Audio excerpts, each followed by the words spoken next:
started walking back because he was like, -4 seconds. That means Soaz is up. So I don't think Bengin has done his full research, or maybe just playing a different style, but we have seen Snowball Tom Kench all in because you want to get into close proximity. Angling the Q is going to be very obvious. Like, Cinder will always be hiding the minions, and I guess that's where you're looking to punish. Yeah, and he's definitely going to be hiding behind minions here because Bengin did take the snowball last second, loaded it a little bit late there on the overlay, but that's exactly what he needs. And it is going to be a little bit more AP focused here from Maple, so Bengin got some magic resist. Yeah, I'm just looking at Maple. This is actually Maple right here. He's running like the standard, just early. No armor. He's got 80 Ooh, red. ooh. Oh, he's fighting already. Yeah, don't face take a Tom Kench. That's not going to end up too well. So Maple is running some magic resistance on his glyphs. He has 80 reds though for physical harass and basically helping him last hit. So even though you want for all-ins, you want to like run either magic pen, maybe hybrid pen at the worst. Probably not anymore since the quality changed. But you definitely like, you value having the comfort knowing that you can last it just a little bit better, especially with the annoying turrets if you run some 80 reds. What's he have masteries-wise? Let me check real quick. He is running Thunderlords as expected on the Syndra. Okay. 1 point meditation, 2 points in vampirism. So Yeah, Green Fighter's Gift is actually pretty good as well, so it does reward you for playing in the brushes if you're playing like these Thunderlords champions. Because nobody wants to run Bandit. And then there's a pretty weird page here on the side of Bengin. He has everything. He has like 5 AP, 72 to health, so magic resistance, attack speed, and magic pen. He really is like jack of all trades, master of none. But let's look into the actual gameplay. We see Maple always hiding behind the creeps and just Q trading. Ugh, Bengi's just taking so much damage. He's going through those flash charges right now. And he's not getting any poke in to really use the corrupting part of the corrupting potion. He's like, he needs to back up. Maple's about to hit level 2. And Maple playing obviously for a poke-oriented style where he keeps hiding in the creeps. He doesn't need to skill E early because in Summoner's Rift you skill E sometimes early because you're afraid to get ganked level 2, and it's a really good tool against ganks. But obviously if you can hide in your minions, just do QW.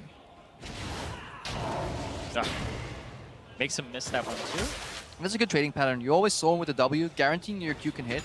Ideally you last hit creeps or you poke creeps with the Q, but he always has the push going so he can just last it with his auto attacks and save Q for a harass. Remember, if you auto-attack an enemy champion, you draw minion aggro. Basically, that'll punish you even if you're next to the cannon. But if you use spells, it will never draw minion aggro.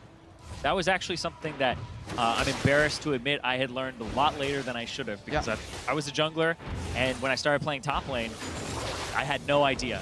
Yeah, a lot of players make that mistake, especially in the mid lane when they're playing very spell-reliant champions, like maybe an Ahri. They do a full combo, and then they go in for the last auto-attack, and that last auto-attack triggers like 6 minions to attack them, and they just lose the trade on the backhand. Yeah. So you have to be very aware of what you want to do with minion aggro. I think I learned it when I played top lane and I played against a streamer and I watched it back and he's like, he won that trade with the Rise because he rune prisoned me, but because he autoed me, he lost it. It's like if he just cast spells, he would have won that trade. Yeah, definitely. So anyway, so auto-attacking Tom Kench really isn't going to give you too much. He's getting through Bengi's mana though, and his HP. Bengi's trying to get control of the relic here. That's really good. Bengin, he actually walked on the relic at 215 on his side. He knows that his is going to be back up at 330. So he's just doing this, pushing the wave. He doesn't mind how much damage he's taking here, as long as he doesn't die. And there's all in going from Maple. Ignite goes down. Bengin still has the thick skin, pops the gray health. Ignite ticks out, but he has the base right now, and that gives Maple control of the lane. Yep, control of the relic as well. So Maple will be able to actually push this out, spend spells, no problem, and then get a good back timing. Yeah, we're looking at a 10 CS advantage if he gets everything here. One more creep, one more Q. The cannon, he can pick that up and throw that away, so he can definitely go back to base with quite a bit more gold. Yeah, I'm trying to think what Bengi's angle is here now, because he purchased a Doran's Ring, sold it, went for the shield, and then went for the Fairy Charm as well. Maybe he sees that Maple is doing quite a few auto attacks in between, wants to negate that with the Doran shield. I think he just wants some mana regen, so he can maybe win a sustain war against Maple. Yeah, he definitely wanted that because mono was being a problem for him. So kind of went between the Doran's Ring and that. Wonder what he's going to build, though, eventually. But we know Bengin thrives under pressure. Like, they swap him in the end of a best of 5, just when the World Championship's on the line. He went down to 3 HP. Very underrated ability to perform under pressure. There are a lot of people, like, I'm going to use Reignover as an example here. 89% win rate during the regular season, but in playoffs, we always see like a little bit of a different Reignover every now and then. Yeah. Bengin right now looking to push in that wave, just get the reset. Forcing Sinnoh to CS on the tower is probably like the only way to guarantee that she maybe loses some CS, because otherwise it's so easy for her to CS. But probably WQ combo right now is strong enough to clear out the entire back wave, which means Maple's just going to sit on that 6 CS advantage right now. What is Bengin going to do about this? Level 6 doesn't help him. I mean, he gets some stats, no, from his ulti. Tanky stats to kind of negate the all-in. Going for the zone, but look at how little this is doing. This is great. Sidesteps W, forces point blank E, which means Maple is being gated in the mana department, which means Bengin can actually start playing up more and more and now use that zone to deny CS here. Cannon creep denied. So that's exactly what he wants to do. He wants to get back in time for his cannon. It goes in with the snowball. Needs another. Almost got that other hit on him. Maple's out of mana. Yeah, he can't actually cast the ultimate. And the wave is frozen, so Bengin obviously gonna regen.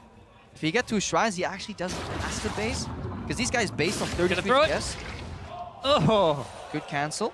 Maple only had 10 creeps since his last base, so with this like freeze that Bengin has put in motion, he's actually controlling the wave right now, and he may very well win on a CS victory. Yeah, this is a very high-level game right here, because it's so hard to get control of the wave again once you get a disadvantage. But the fact that Bengi's managed to do it with his champion slingshotting back, that's really cool.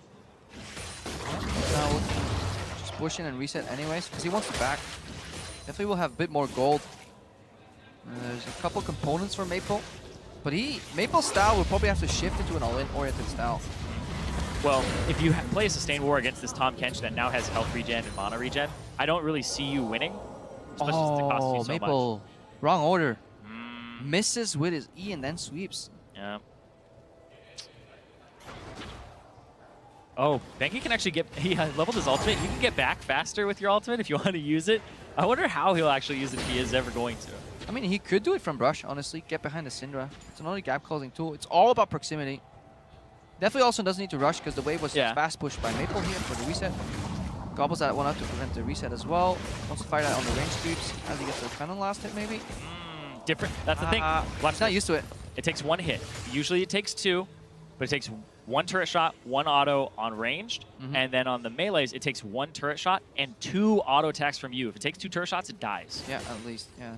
Because it's borderline 50% damage on the melees here. Again, Bengin goes for zone. He wants to deny some CS from Maple. Threaten him to go for the relic. Pick it up, pick it up. Nice at the Qs, that's good. Just get rid of the mana, that's what he's looking for right now. Damaging his mana pool, forcing him to pick it up. Staying in the bush as well to make sure that he doesn't take minion aggro. Lost chapter finish though on Maple, that's really important. And yeah, exactly. So when he levels up, he'll end up getting a little bit more. Great job there. Bengin with the snowball to the left as well. Yeah, he got a little flustered here. Good ignite, Maple really controlling this. If he gets the Q, going close. Gobble, gobble. Oh! It's over. That snowball to the left.